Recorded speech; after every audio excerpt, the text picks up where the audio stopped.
And video editing is the thing that I really love personally, but if you're a business, and even I as a business, I'm going from doing this as a solo creator, I want to double the volume of my content, so I'm going to outsource it. I'm going to essentially clone myself.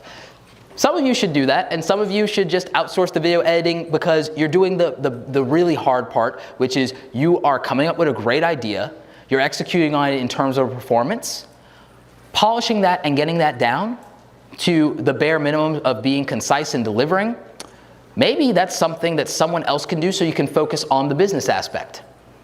But on the other hand, if you're me and you're neurotic, it takes you 3 or 4 years to work up the guts to put your brand in someone else's hands, so you might want the creative control. And that's the value of bringing this in-house, is you have creative control. It means that you are right there over someone's shoulder so that when there's a part of the video that covers something that might be under NDA, you're right there to catch it and you can say, nope, edit that out. So that's important to understand. And again, the editing process, keep it simple. The tools that I prefer to use are, and again, keep it simple so you won't feel stupid. It's like, let's just keep that in mind. Quote me on that.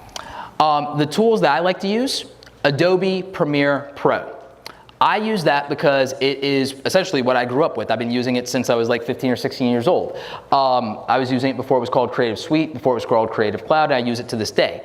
I dabbled in Final Cut Pro, and I still think it's a great piece of software. You use the tool that makes sense for you and lets you keep things simple. The reason that it keeps it simple for me is all that control that I want. I like having those 500 features so that I can feel that I'm in control of things.